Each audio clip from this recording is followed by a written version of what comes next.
There's something peaceful about camping alone. No noise, no distractions, no people, just you and the quiet. But sometimes that quiet isn't empty. Sometimes something else is out there with you. Tonight, I'm going to share a collection of true, terrifying camping experiences from people who thought they were completely alone in the wilderness. They weren't. Let's get into it. Story 1. The Whistling. About 2 years ago, I decided to go camping alone for the first time. I drove out to a national forest about 3 hours away from my town and picked a spot as isolated as possible.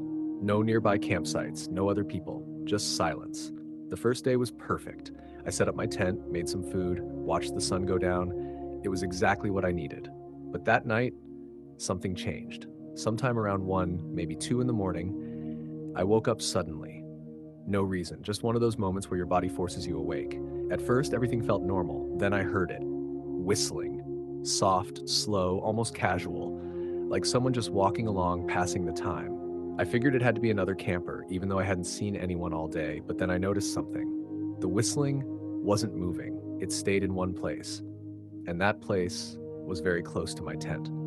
I froze. I didn't move. I barely even breathed. I just listened. The whistling stopped, and then, after a few seconds, footsteps. Slow, deliberate footsteps circling my tent. Crunch, crunch, crunch. They weren't in a hurry. Whoever it was taking their time. At one point, the steps stopped right next to my head, and then I heard it. Breathing. Not loud, but close enough that I knew someone was standing right outside. I didn't sleep for the rest of the night. Eventually, the footsteps stopped, but I never heard them leave. At sunrise, I packed everything in under 5 minutes and got out of there. There were no footprints around my tent, just mine. Story 2. The Fake Voice. This happened while I was camping alone near a lake. It wasn't extremely remote, but far enough that no one should have been wandering around at night. Around midnight, I was sitting by the fire when I heard someone call my name. Clear as day. Just, hey. I turned around immediately. No one was there. Now here's the thing. Only one person knew where I was, and they were hours away. So there was no reason anyone should have been there, let alone know my name. I tried to brush it off. Then it happened again, this time louder. Hey, come here. But something was wrong. The voice didn't sound right. It sounded like something trying to imitate a human voice, but not quite getting it. Flat, slightly off, almost copied. And it was coming from the trees. I didn't respond. I slowly stood up, back toward my tent, and grabbed my flashlight. The second the beam hit the trees, the voice stopped. Completely. No movement, no footsteps, nothing, just silence. I stayed inside my tent the rest of the night. I left first thing in the morning. I never camp alone anymore. Story 3. The Zipper. I used to go solo camping all the time. Nothing ever scared me until this. I was deep in the woods, miles from any official campsite. No signal, no people, or at least, that's what I thought. Around 3 a.m., I woke up to a very specific sound. A zipper. At first, I thought I was dreaming. Then I heard it again, slowly being pulled. My tent zipper. My entire body went cold. I didn't move, didn't speak. The zipper moved maybe an inch, then stopped, like whoever was outside was testing it. Waiting.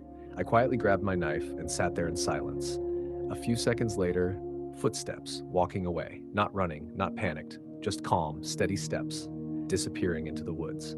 I stayed awake until sunrise. When I finally checked outside, there were footprints. Barefoot.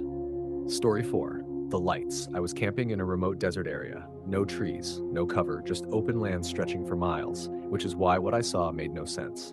Around 2 a.m., I woke up and noticed a light in the distance. At first, I thought it was a car, but it wasn't moving. It was just hovering. Then suddenly, it split into 2 lights, then 3. They moved slowly, almost like they were circling something, and then they started moving toward me. Not fast, but steady. I stepped out of my tent trying to understand what I was seeing, and then, just like that, all the lights went out. Total darkness, and immediately after, something started running. Fast, heavy footsteps, circling my camp, not toward me, around me. I got into my car, locked the doors, and didn't leave until morning. Story 5. Someone was already there. I went back to a campsite I had used before. Same clearing, same layout, but this time, something felt off the moment I arrived. There were no visible signs of anyone, but I had this overwhelming feeling that I wasn't the first one there. I ignored it. Set up my tent anyway. That night, I woke up and noticed something strange. My bag had been moved. Just slightly. At first, I thought maybe I kicked it in my sleep. Then I saw something else. My food bag was open. I always tie it tightly, but this wasn't torn open. It was untied, carefully, and placed beside my tent. That's when I heard it. One single step, right behind me, just outside the tent. I didn't turn around. I grabbed my keys, waited a few seconds, and then ran straight to my car. I left everything behind. Story 6, The Laughing Lair. I was camping near a forest trail that closed at night, so I knew no one should have been there. Around midnight, I started hearing laughter. At first, it sounded far away, like a group of people joking around, but slowly, it got closer and closer until it sounded like it was right outside my tent. But then I realized something. It wasn't multiple people, it was one voice, trying to imitate many, switching tones rapidly, different pitches, different styles of laughter, all coming from the same source. I stayed completely still. Then suddenly, silence. And in a normal voice, right next to my tent, I heard, "I know you're awake." I didn't react, didn't move, didn't even breathe loudly. After a few minutes, footsteps. Walking away.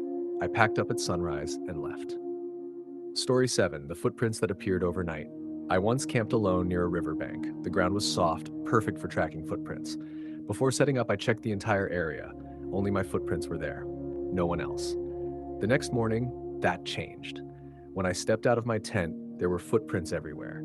Dozens of them, surrounding my camp. Some looked normal, others didn't. Too long, too narrow. Some looked like they had been dragged, and the strangest part, none of them led away. They just stopped, as if whatever made them was still there. Slow, eerie, controlled. Camping alone can be peaceful.